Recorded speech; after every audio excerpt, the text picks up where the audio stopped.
Donny Haight sitting here at the Fontainebleau Resort in Miami, Florida. What's up, people? With the legendary David, the Irishman Kelley. All right. David, tell us about the day, man. I'm going to tell you, this was an amazing event here, guys. There's often that you get out there, you're at these conferences, you feel like you're being sold, not told. What they did here was some amazing speakers who actually gave me tools, information I needed directly for business and for life itself. You know, some of it really hit home. That was the stuff I really wanted to. That's where you make the big bucks. It's not in those people giving you products or services. It's in people bringing a change deep in your spirit and your mind while you're here. So that's what I found amazing. I tell you what, this morning we got here early and energy was super positive. Last night we got here, the energy was super positive. Everyone brought a whole lot of love and excitement and kind of cheer, which you don't get to see at very many conferences, right? Yeah, there was networking going on here. I've spoken to, met people that I've known in the industry through social media, directly gotten to speak with them. Everybody was open to learning from each other, exchanging information. It was great. I got to tell you too, Donnie, you did fantastic this morning. That was absolutely wonderful. I love the way you did that. You went off script, used that phone call or used your phone on there. It worked perfectly. So I'm really proud to be part of your company. Give us the play-by-play on that. So play-by-play. Well, you said I don't know if this is going to work, and I got a little scared, thinking I didn't know what was going to happen. But yeah, it worked. And you took control of your own time, used it well, and I got a lot out of it. And I really see where that dynamic works, where we're coming from. So here's the story behind that. Lee didn't tell me, he didn't communicate real well what he wanted, right? And I actually was hoping for a 20-minute time slot, right? But I hadn't talked on stage much at all in the last 5 years. Right. And they're kind of worried about me. Where you were going to go. Yeah. So for sure they wanted Lee close by in case he had to come and rescue me, right? Yeah. In his mind, but he also wanted to be close by to give me the gong, right? Or the hook, whatever you want to do. Yeah. And so he started out a week or two ago, and he said, I'm going to do a baseball theme. And I said, well, okay, great. I mean, I'm good at that. Give me a couple of days, and I'll send something over and tell me if you like it, right? And so I came up with this baseball analogy for the sales guys, okay? And the way it works is you're at bat when you're knocking doors, right? Yeah, absolutely. Okay, so obviously you strike out if the guy doesn't say, yes, I'll take a free roof inspection, okay? Right. So the idea is you study the pitcher, which means you study the neighborhood, you know where you're knocking, right? You know what kind of house it is, you know if you have any other deals on the street, right? Right. You do a little research like you would if you were coming up to bat in a game, okay? So the whole idea is to either get a base hit, to get a walk, or you know, whatever it takes. Yep. Right. So however you get to first base, boom, it's a hit. Now how do we get to second? You remember? Help me out. Okay. Come on now. So in order to get to second base, all you have to do is pull the man out of the house, okay? Start asking questions and making friends, okay? It's a rapport situation. That's all you got to do, and you're on second.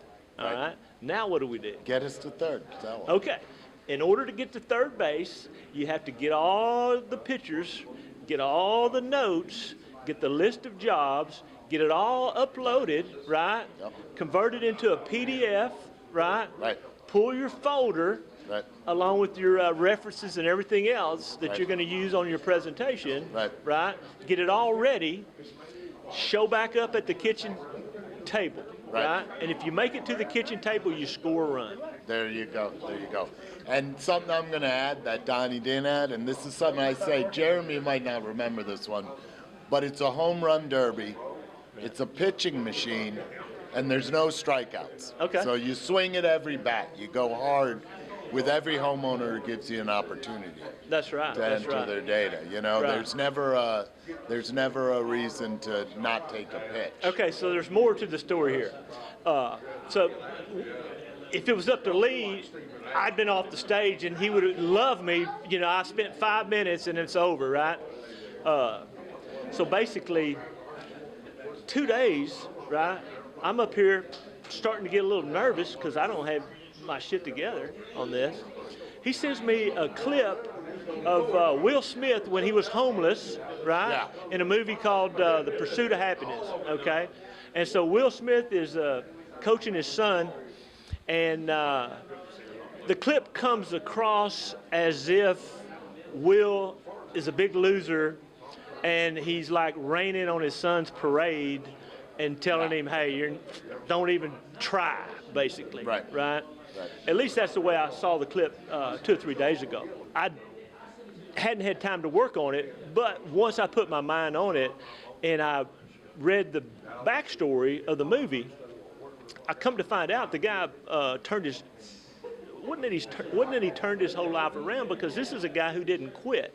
This is a guy who wore a suit every morning. This is a guy who went out on the street no matter how down he was, kept his shit together and coached his son, right? But more than that, he coached him with intention. He coached him with strategy, okay? And he put exactly into his head what he wanted to put in his head. Right. And I didn't pick that up in the beginning, and I'm not sure Lee picked that up. Yeah, I wasn't sure either why he showed the clip.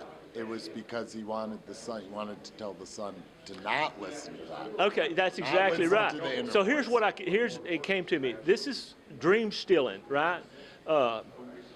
In our world, there's 3 big secrets. Number 1, it doesn't matter how long it takes or how much it costs. Okay, Right. As long as you have a dream, that's all you got to have. Right. You just have to want it in your heart, right? And you have to have some kind of system or any kind of person that you can look up to, right? Sure. That will kind of talk you through the manifestation thing, right? To where it doesn't really matter what happens to you, you got your eye on the ball, okay? So that's secret number 1. Secret number 2 is there is no option for failure, right? I'm with you on that. I mean, know that. absolutely. Yeah. So, I mean, you can't quit. It doesn't matter how many times you strike out. I mean, when it comes to life, you don't quit, right? Yeah, I'm with you. So, and number 3, there's always an easy way out. It's called the number 1 excuse or whatever. And Ed Millett talked about that a little bit. This is the stuff that's programmed into you, okay? And so this is where I picked up on what he said, and I replayed the tape, okay? And so number 1, in the clip that he showed, they were sitting at the kitchen table, the kid's eating his cereal, and Dad is getting ready to walk out. And what was it he was going to sell? Bone density scanner. A bone density scanner that he had to haul around with him, okay? And you didn't pick this up, but it's like he's telling his kid, you want to go sell some bone density scanners with me? And his kid said what? No. Hell no. Yeah, no. Okay, so then the next scene, the kid's out on the course with his dad in his suit, right, before he goes to work. And he's doing a move and he's dribbling around. I'm going pro, Dad. And he throws a shot and he makes a shot, okay? And so Will's telling the story, well, I don't know about that, son. The way this works is I wasn't that good. Probably you ain't going to be that good. And it's a whole big waste of time for you to spend your life out here shooting baskets, all right? Yeah. And then he throws a ball that goes over the backstop, okay?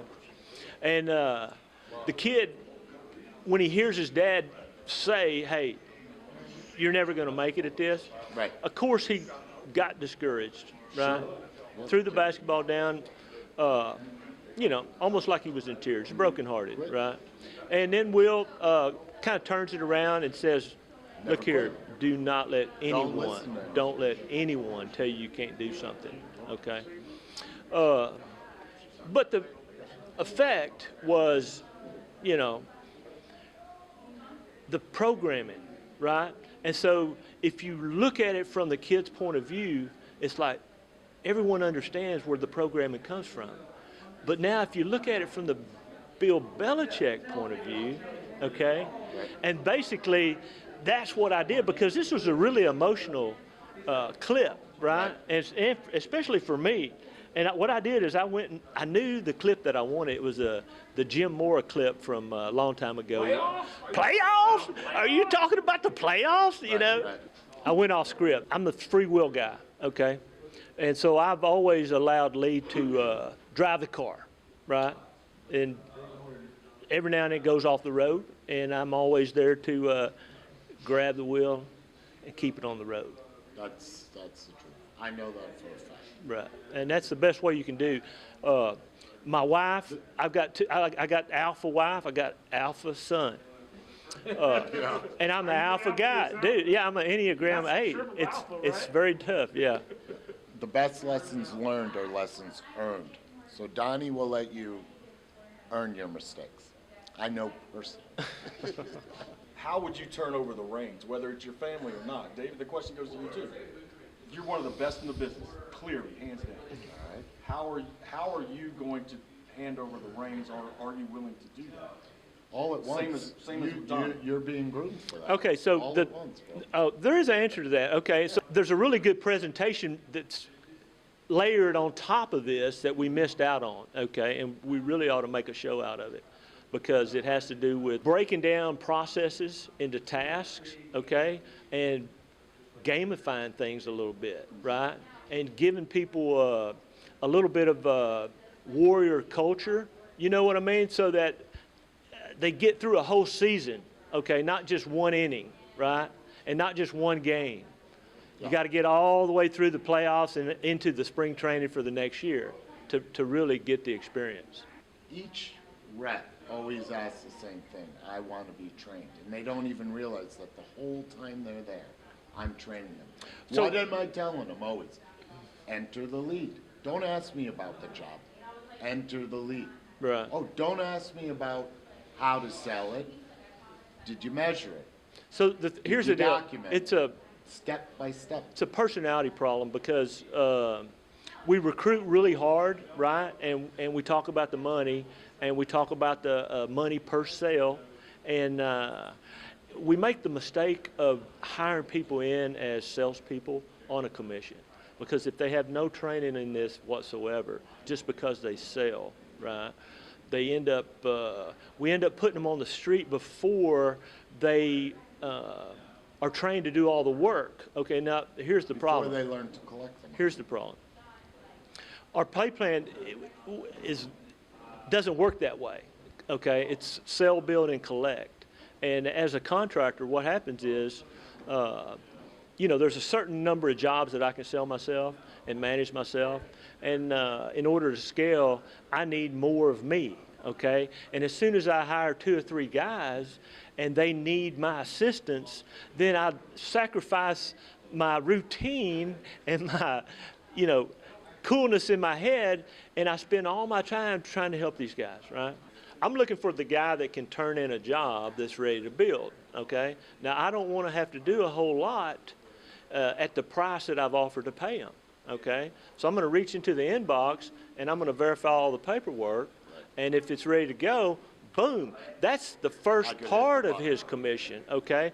And so what happens with our sales guys and with salespeople in general, if we don't teach them that it's a 3-step process, and there's a lot of tricks of the trade, even to get to step 1, okay? If they think step 1 is the permission slip, the initial sale, they can't get through the mental hurdle that it takes to get them to cash flow, okay? So my system is this. Look, guys, this is the only business in the world that you can make 6 figures right off the bat, okay? But you got to have a sponsor, okay? So I sponsor people, and I've sponsored them for 25 years. And every year I invest, overinvest, okay? We lose some dollars investing on guys. But we never lose money when we require certain specific skill, right, in order to get started, okay? And so this is what we always tell people. Look, if you want a guarantee. If you want complete certainty, do it exactly how we tell you to do it. And when we get that point across, and then we teach them how to do it, and when we make them do it, look, we tell them, you be your own sales manager, and every Monday, if you checked all the boxes, the certainty is there. And if you don't check the boxes, hey, 3 weeks of that, and you can just get yourself out of here. And you're going to come up with excuses and blame us, because when someone follows the path, right, they rarely fail. They don't and fail. I know that for a fact. They don't fail. I know that for a fact because of Nobody numbers. fails when they do it exactly how we if tell they them. listen. No. Listen and work. All right, folks, that was a great deal. I appreciate you Thanks, dating Ronnie. Kelley. You the man.